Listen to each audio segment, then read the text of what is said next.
Welcome to Unsuitable on Ray Radio, the award-winning financial services and business advisory podcast that challenges your old-school business practices and the traditional business suit culture. Our guests are industry professionals and experts who will challenge you to think beyond the suit and tie while offering you meaningful modern solutions to help you enhance your company's growth. I'm your host, Dave Kane.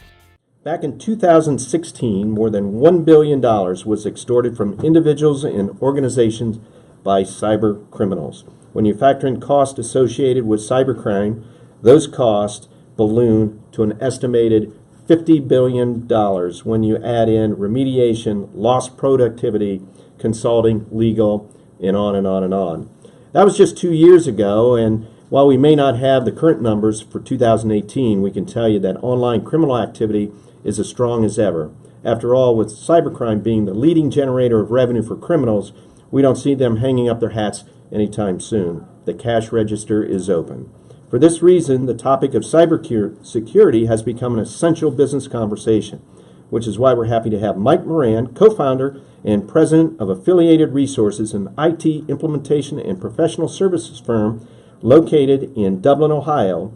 Mike is back to tell us where the smart guys are investing their IT security dollars and how small to mid-sized business owners can follow their lead. Welcome back to Unsuitable, Mike.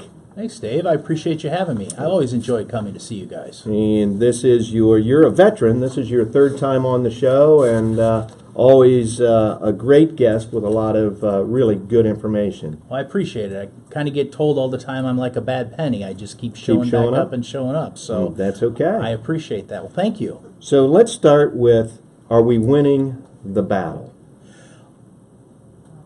The answer is we're fighting a good fight. The challenge is that, criminals today, you can look at it and say, well, depending on where you sit in the spectrum, well, war is a crime and drugs are a crime, and then there's other. But when you really look at things like cybersecurity, it's really made a major change in how criminals address this opportunity. It used to be that if you wanted to go get money, you had to go to a bank. And then you had to have a knife or a gun or a strong sense of what you wanted, and you had to get dirty, so to speak. Well, today I can sit in my basement and send out 10,000 emails a day, or I can sit in my basement and get something that I got on the dark web as a program that goes running and looking for various IP addresses that aren't secure, and I can get access to those things. I can lock them down with something like ransomware, and all of a sudden I can get money. I send out those phishing emails. I could be sitting in my mother's basement doing some things, and I'm going to get some unscrupulous person who's going to respond because they're not smart enough to realize or they're not aware enough, and all of a sudden I've got an opportunity to make a chunk of change. And if I send out 1 million of those a year and I get 1/100th of 1% of people to respond, I can make a nice living. You win.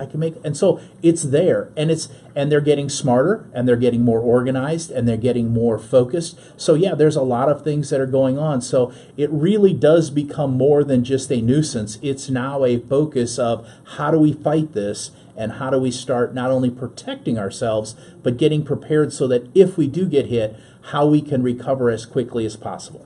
The cyber criminals, we can't forget, those folks are geniuses. They are just geniuses. They know how to do this. And if I step back and look at a lot of business owners, they're doing a lot of things in their business day to day. They're not paying a lot of attention to their IT security. They're paying some attention, but the cybercriminals, that's what they do 24/7. Yeah, there are. Especially the more organized folks go out and get this done. A perfect example of in October of 2017, first day of October, front page of the Dispatch, there was an article about a family got fleeced out of their retirement savings. They sold their home. Well, basically what happened is that a scammer, if you will, found that a family had sold their house, and while it was in escrow to get ready to sell, he spoofed the real estate agent, sent them an email. And that email said, when this is done, I want you to wire the proceeds of this transaction to my information. He sent it to the title agency. The title agency saw that. Oh, it's a legitimate email it appears to be a legitimate email because it talked about the specific information. Transactions finished. They wired that $215,000 to some sort of an account down in Texas. Guess what? The family had nothing to do about it, and a year and a half later, they had to sue both the title agent and the real estate agent because that $250,000 was there. Now, the government did arrest the person who did this.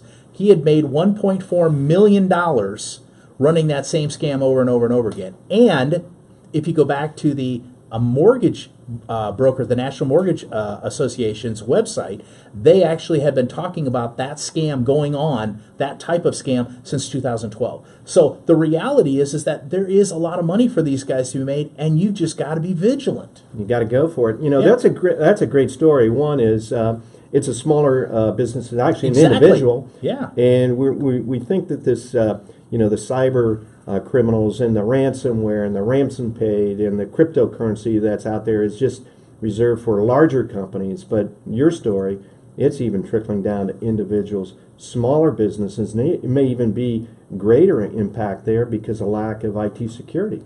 Exactly, and a lot of these guys that have automated systems that are doing it, they're looking for URLs and they're looking for IP addresses, and quite frankly, those IP addresses don't be defined as I'm going to a Fortune 25 company or a company with 2.5 employees. They're just looking for an open access to get in and do some damage.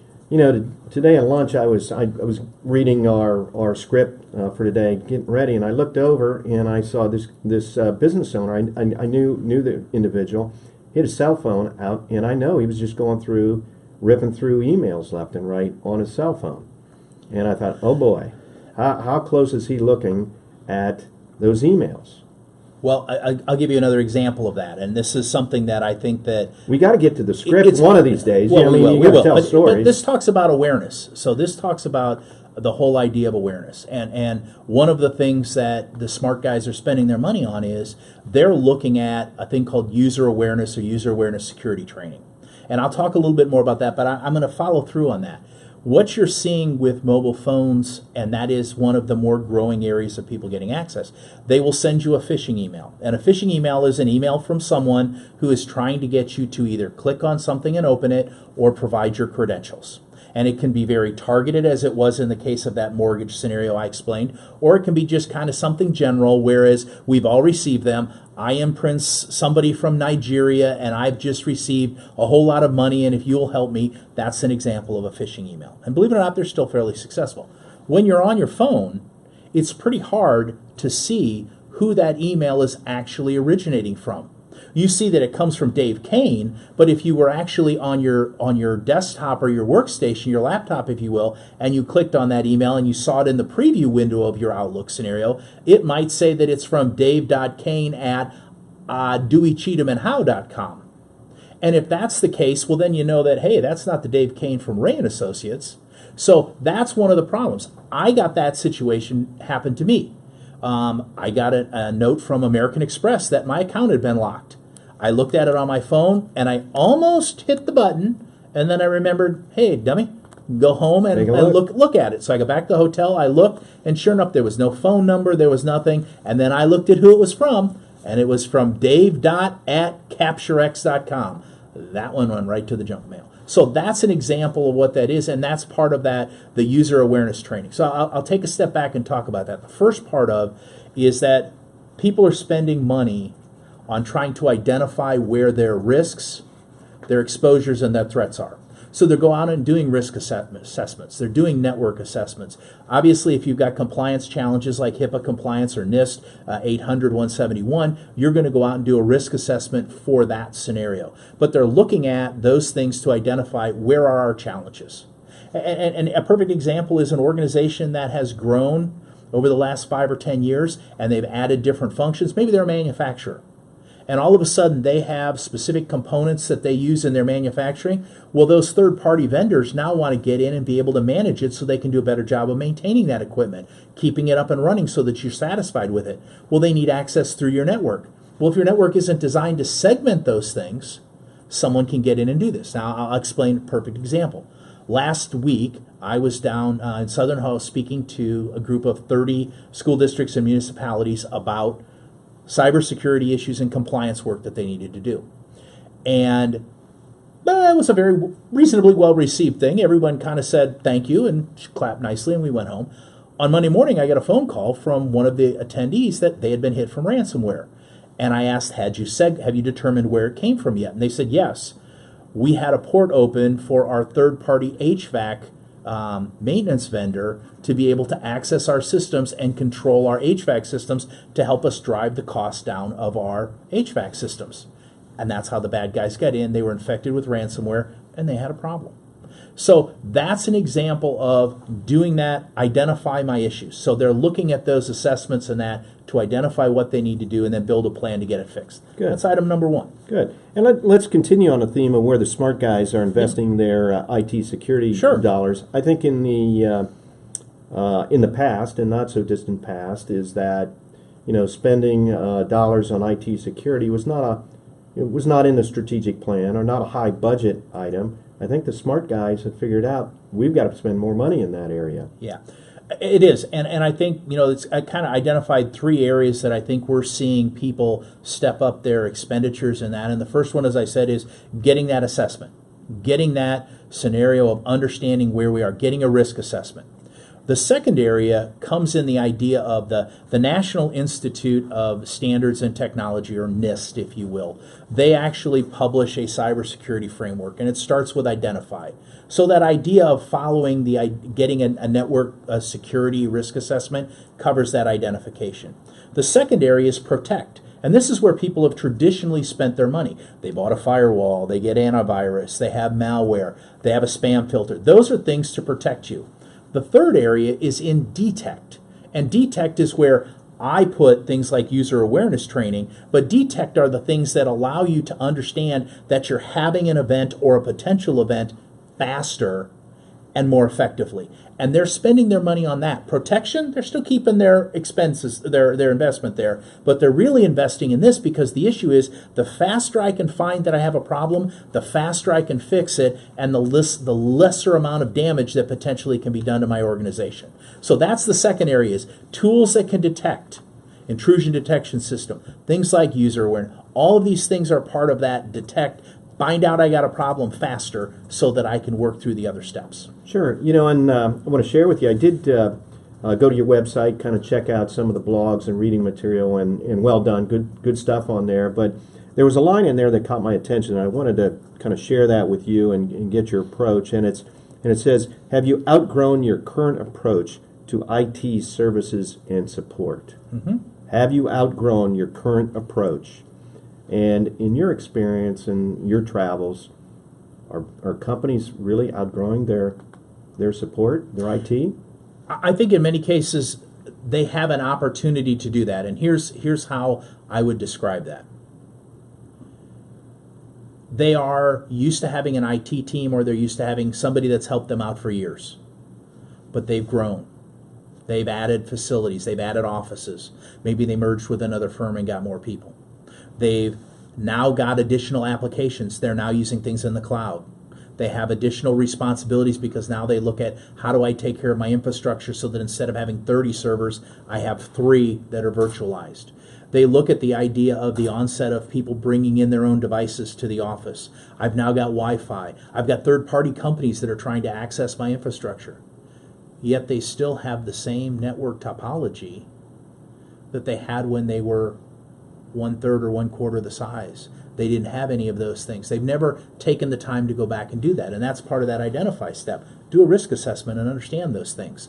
It's a big risk. And we see that a lot where people have I'm so used to doing the day-to-day stuff. As you said, the owners are like, hey, we're covering this day-to-day. We're getting, antiviruses there. We got backups. But my gosh, we got to do all this support. We got to add new applications. I got to help open a new office. I got to help these people learn. It's a lot for an IT department. And what we're seeing is a lot of them are kind of raising their hands and saying, hey, we'd like some help. You've identified that we have some risks and threats. How can you help us prevent those?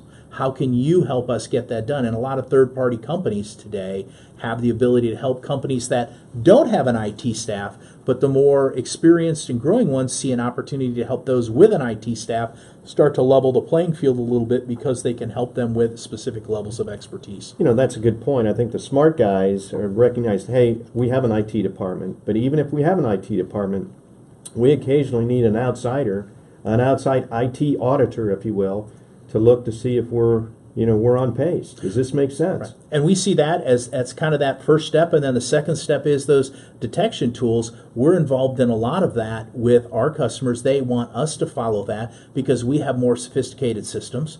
We actually have processes and procedures that won't allow things to fall through the cracks. Because again, if I'm the 1 or 2 person IT staff supporting a couple hundred people, I'm going to be doing an awful lot of user support.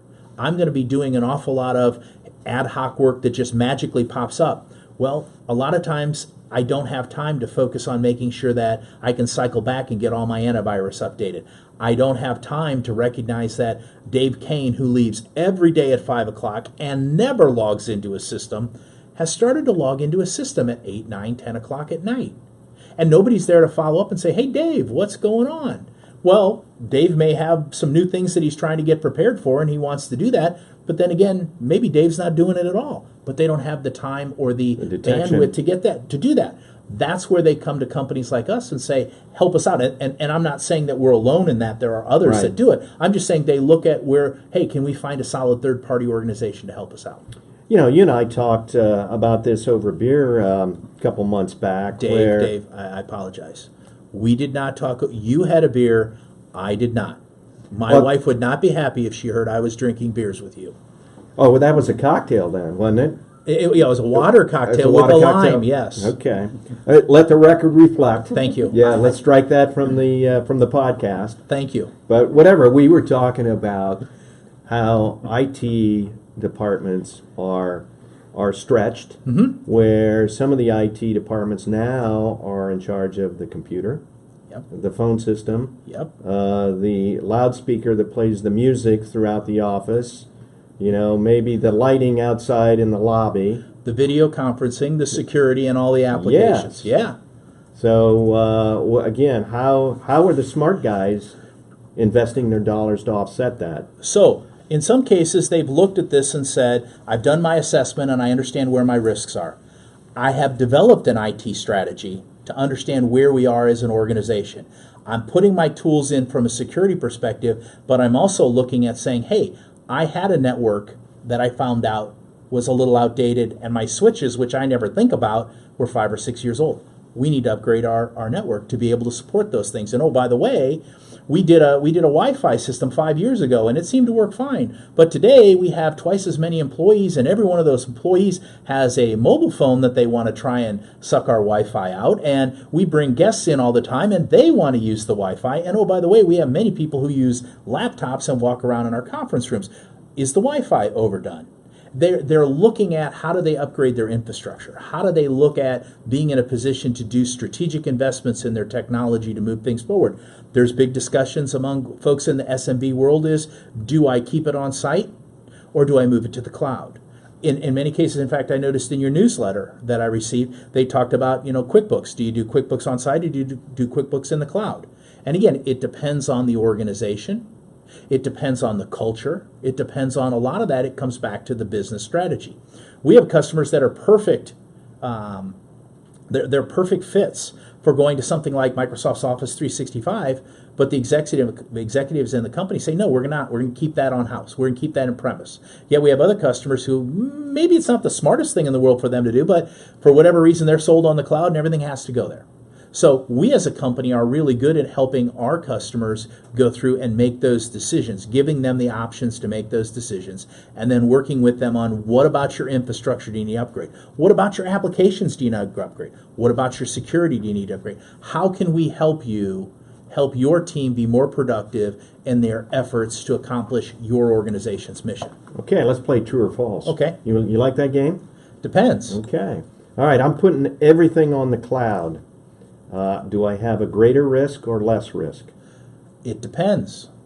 Well, that's not true or false answer. That's the truth. It depends. It depends on, again, how you set up your processes. It depends on how you set up your structure. It depends on how you as an organization and you an individual care about those things. The cloud can be as secure, your applications in the cloud can be as secure as they are on site. Your applications and your systems on site can be as insecure as they potentially could be in the cloud, depending on how you set those things up and how you get organized in terms of where it is. So there is a lot about policies and procedures that matter. There is a lot about training. Great point, because we have had discussions, again, non-IT related Sure. folks that, oh, we're in the cloud, we're safe. And that's, like you said, it depends. You could be, but buyer beware. So here's a perfect example of that in terms of where this plays.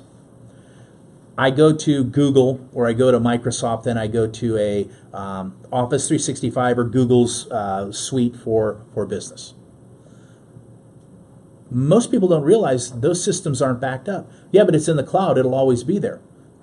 It'll always be there until one of your employees makes a mistake and deletes their file, or until one of your employees knows they're going to get terminated and deletes all their information from their files, and then you find out you need to have that because you don't have the contacts stored anywhere other in that Sure. spot. So you need to have the backup. Same thing with many of your applications that are in the cloud. They provide redundancy, but if you have a human error or somehow that data gets corrupted, you could have some challenges there. So we work with many of our customers that have a low tolerance for risk, or they have a compliance requirement, or it's just corporate culture. We help them get those things, be aware of those, and then help them with solutions to protect those things so that their applications are in the cloud. We also talk to them about how do you deal with your password policies and those Right. things, and access policies, because those are important as well. Yeah. Well, that brings a conclusion to the official podcast, and just like any great band, they come out for an encore. Are you ready for an encore question? Hit me with your best shot. So, what we talked about, you could step back and say, hey, these smart guys, these are large companies, large organizations, large budgets, large revenue items. What about the small business community? How can that community benefit from some of the things you've talked about? Sure.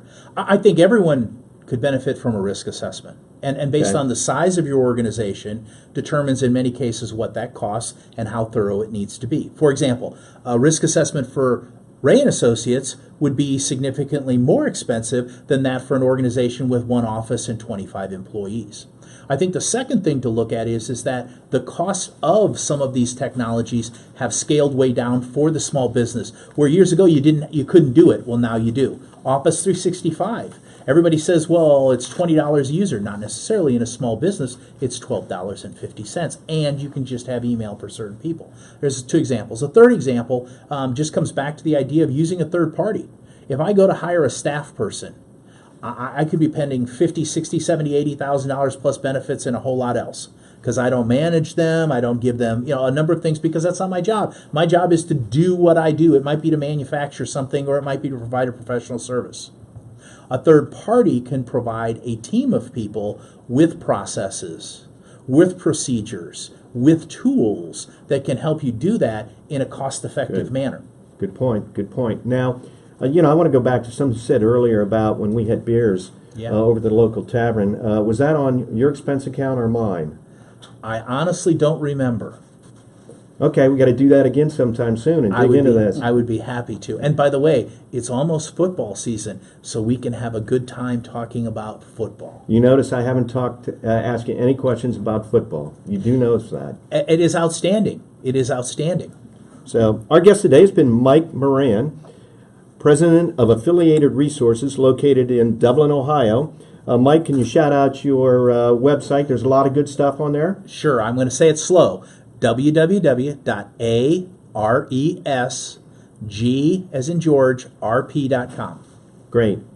Thanks for joining us, Mike. The stories we hear about cyber criminals successfully infiltrating company database and financial information is really unnerving, a little bit scary. We're making some headway, but we got a lot of work to do. I hope our listeners will follow up on some of the tips you provided today. We've included some great articles, tips, and other resources on this episode's on our website at raycpa.com. If you enjoyed today's episode, let us know. Like it, comment on it, or share it. And don't forget to check out videos of today's podcast on YouTube. Until next time, I'm Dave Kane, encouraging you to loosen up your tie and think outside the box.